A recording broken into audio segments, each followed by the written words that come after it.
Hi guys, I'm Kasha. Welcome to the channel and welcome to our coffee times. So today we're here to discuss some books that are coming out in 2021 that I am excited about. So I have put a list together. Now be aware the dates might change. We don't know what's going to happen in 2021. If there's something we have learned from this year is you can expect the unexpected. So let's go to those books. It's coffee time. So in the list I have some releases that for one reason or another I am interested in, maybe because I know the author, or it may be because the way the book sounds is something that could be potentially a 5 coffee mug rating for me. Now if you're new here and if you love horror and if you love books, please consider subscribing to the channel and also hit the notification bell so you don't miss any more coffee times. Let's start with January. So we are getting again a new release on the Wayward Children series by Shannon McGuire. The next book is going to be called Across the Green Grass Fields and it's going to be number 6. So in each book we follow a different kid that opens a door to a fantasy world, and what we discover there is always different, which is what makes these books really entertaining. Now I don't know what is about them. They are not always my favorite. My favorite's still book 2, but there's something about them that makes them addictive and I just want to keep on reading this series. Like she could be writing this until she dies and I'll keep on buying these books. So that's why I put it here. In this one we're following Regan, and apparently we're gonna go into a more kind of like the classic fantasy world, because she mentions here centaurs and other kind of like classic creatures. So yeah, this is one that I am excited about. And the next one is, it's an author that I have a weird relationship with, and that is CJ Tudor. So in the 21st of January, she is releasing her 4th book called The Burning Girls. Now, I really love the plots of her books. I really love her characters. For me, it's always the ending that ends up being disappointing. But again, there's something about her that I just want to read her books. So I'm probably going to pick this one up as well. In this book, we're following a reverend and his daughter that moved to a new place, kind of trying to move on, change, you know, fresh start. And apparently in this town where they move, a lot of things have happened in the past. 500 years ago, some Protestant martyrs were like burned at the stake. 30 years after that, 2 girls disappeared. Like just 2 months ago, a vicar disappeared. Like there's a lot of weird things going on in this town, so they are going to have to uncover all of those secrets. This is something that she normally does. She always puts one of her characters in a new environment that has to solve some kind of mystery or something that happened in the past. That's mostly how her books work, and I just really love that dynamic. And like I said, I always love her characters, but there's always something about the ending that it's not like 100% for me. So I'm hoping maybe this one is gonna be it. Let's move to March. So on the 2nd of March we have Bridge of Souls, which is the City of Ghosts book number 3. Is a spooky middle grade series by Victoria Schwab. I really loved the first one, City of Ghosts. I was disappointed with the second one, and I'm hoping that the third one is gonna be great. So we are following Cassidy, and I really like her because she always travels with her parents that are paranormal investigators, and they have these like television show, taking them places, checking out haunted, you know, houses and places that are supposed to be haunted, and they're always searching for ghosts. And it's kind of like all to put up a show for television. And what they don't know is that their own daughter is able to see ghosts and cross the veil between the dead and the living.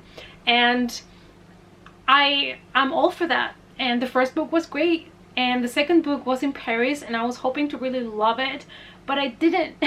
And the third book is gonna be based on New Orleans, so I'm hoping to reconnect here. And I'm hoping to love it as much as I did the first one, but I'm definitely gonna be picking it up. Also on the 2nd of March is a book that I'm gonna buy right away, and that is Later by Stephen King. So this is one of a shortish book for Stephen King. I think it's only like under 300 pages, and it is about a boy that when he was born he thought he was very normal, but apparently he has some special ability that his mom is trying to kind of keep hidden from people. That is, unless a policeman asks for this guy's help to solve a crime, to catch a serial killer using his ability, something like that. So the story does sound a little bit typical, and it goes again more into the thriller side of things. I think Stephen King has really moved into the kind of thriller with a little bit of horror to it.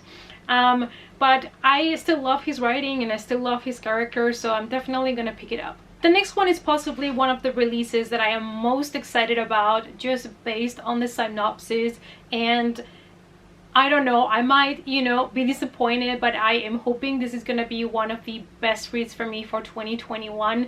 And it comes out on the 23rd of March, and it's called The Lost Village by Camila. But this is pitched to be The Blair Witch Project meets Midsommar, and it says it's disturbing, and I'm like, yes. So this is about a girl that is a filmmaker, a documentary filmmaker called Alice, and she wants to make a documentary in a village in which people have mysteriously been disappearing, and so she sets up a camp there to go and investigate and see what's happening.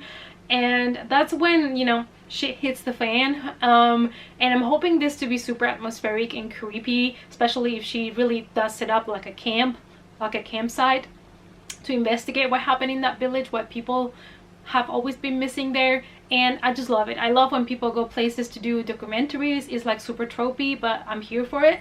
And if it's anything like Blair Witch Project or Midsommar, I'm here. Next we have a beautiful book about the satanic panic of the 80s, and this is coming from an author that wrote The Remaking, which is a book that I really enjoyed this year. That is Clay Chapman. So his new book comes out on the 6th of April, and it's called Whisper Down the Lane, and it is about this kid that made probably some false accusations against some teachers, and it created this satanic panic in the 80s. And after that he kind of had to hide his identity, moving on with his life, and I'm like, this sounds so good. And I really love his other book, The Remaking, so this is also gonna be an auto buy for me. Next we have on April the 13th Near the Bone by Christina Henry. As you know, Christina Henry has been doing some horror, you know, adaptations of classic stories like The Little Mermaid and Peter Pan and Alice in Wonderland, Little Red Riding Hood, and I really like how messed up her stories are. And she's come up now with this new book coming out next year, which is kind of like a classic story. We have two people that are living alone in the woods, and one day they discover the mutilated corpse, I think it was, of a fox, and they start to realize that they are not alone. On the 29th of June, even though I've heard it might be pushed to the beginning of July, but we have Survive the Night by Riley Sager. Now this has become an auto-buy author for me. I just love the way that his thrillers are really different from each other, and they're also one of those thrillers that there's always a twist that I don't see coming, and I appreciate that so much. And this one also has a title that reminds me of The Purge, Survive the Night, and I'm here for that too. Another thing that makes me want to love this book so much is that it's based on the 90s, and it's about a serial killer. So we have two strangers are sharing a car ride back home after spending some time at a camp, and while they're in the car they realize that the other might be that camp killer that the people were talking about. So they find themselves in this car alone, and I'm like, yes please, 90s serial killer, I'm here for it. So we have these two men trapped in this car, assuming maybe the other is that camp killer. So we have a serial killer, we're in the 90s, it's Riley Sager, so like I said, an auto-buy for me. The next one comes out in July the 13th, and that is The Final Girl Group Support by Grady Hendrix. I'm gonna give him another chance after he disappointed me a little bit with The Southern Guide. And this one is all about six survivors, 6 girls that survived, and that's why they are final girls, and they have a support group in which they probably meet to talk about what happened to them, moving on, all of that.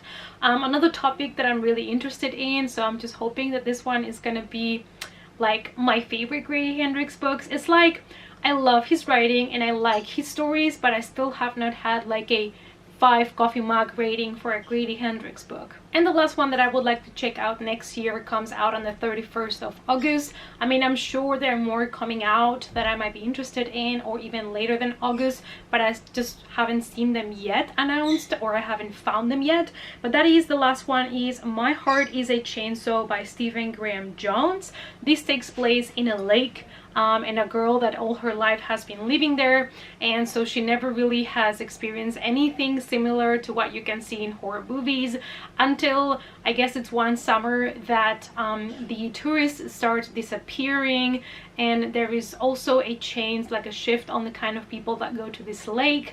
So I'm really excited to check it out because of course it's Stephen Graham Jones, he is well known in the horror community, and I love the name of this book. My Heart is a Chainsaw, like, love it.